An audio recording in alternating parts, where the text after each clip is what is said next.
మనం సేఫ్టీగా ఉంటాం. పిక్చర్ అంతా కనబడుతుంది మరి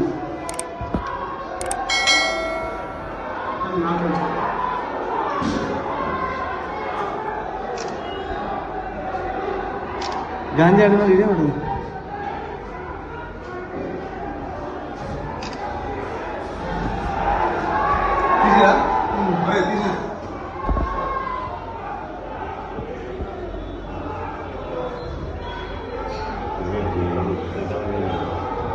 ఒక్కడు ఇంతమంది వస్తాడు ఆగుతారు.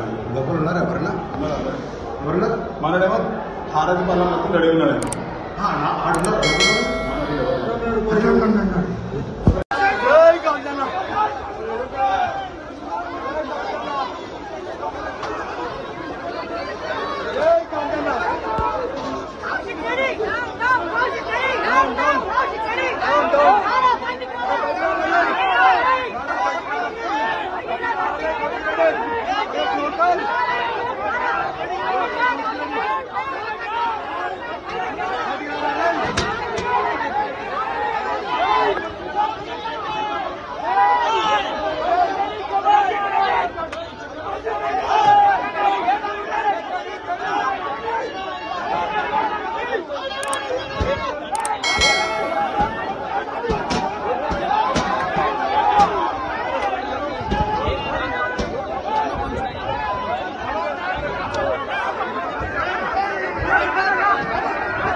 స్వాతంత్ర సమరయోధుడు, ఒక తెలంగాణ ఉద్యమకారుడు, వయసును గౌరవించి ఒక ఉపాధ్యాయుడు, ఒక అధికారి అయ్యా గౌరవంగా జెండా ఎగరేస్తానికి స్వాగతించారు.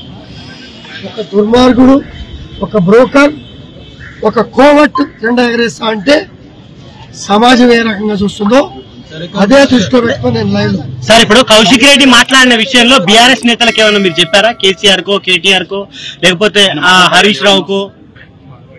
కొంతమంది చెప్పా, ఇంకా కొంతమంది నేను చెప్తా. అంటే మీరు చెప్పిన వాళ్ళ రెస్పాన్స్ ఎట్లుంది సార్? కౌశిక్ రెడ్డి మాట తీరు పెద్ద ఆయనకి మనం చెప్పలేం కదా. అంటే మీ బీఆర్ఎస్ పార్టీలో కౌశిక్ రెడ్డి ఇంతగా దురుకుగా వ్యవహరించడానికి కారణాలు ఏంటి? మరి ఎందుకు వారించలేకపోతున్నారు? అటువంటి దుర్మార్గుల వల్లనే కదా పార్టీ వాళ్ళ అపోజిషన్ లో కూర్చోవాల్సి వచ్చింది. ఇందాక మీరు పిఎస్సీ చైర్మన్ ఎప్పుడు తీసుకుంటారు బాధ్యతలు? పిఎస్సీ పదవికి సెలెక్ట్ చేశారు. అఫీషియల్ గా వచ్చిన బులెటిన్ వచ్చిన విషయం మీరు చూశారు, నేను చూశాను. సమయం చూసుకుని ఖచ్చితంగా తీసుకుంటాం. అంటే మీకు చైర్మన్ విషయాన్ని కేసీఆర్ దృష్టికి, కేటీఆర్ దృష్టికి తీసుకెళ్లారా సార్? వారి తరఫు నుంచి ఎవరైనా అడిగారా మిమ్మల్ని? నన్ను కొంతమంది సంప్రదించారు, బీఆర్ఎస్ నేతలే సంప్రదించారు, చక్కగా మాట్లాడుకున్నాం, ఎటువంటి కాంట్రవర్షియల్ లేదు. ఈ బ్రోకర్ వచ్చి కాంట్రవర్షియల్ క్రియేట్ చేశారు. బీఆర్ఎస్ పార్టీ అంటే దాన్ని తప్పించడం కోసమే దీన్ని తీసుకొచ్చారని అనుకుంటున్నారా? ఇప్పుడు 10 మంది ఆశిస్తారు, 10 మందికి పదవులు దక్కా, దానిలో 9 మంది అసంతృప్తి చెందటం, కొంతమంది మౌనంగా ఉంటాం, కొంతమంది అసహనం వ్యక్తం చేయటం అనేది సహజం. వాళ్ళు అసహనం వ్యక్తం చేశారు. ప్రశాంత్ రెడ్డి వీళ్ళంతా సహజం.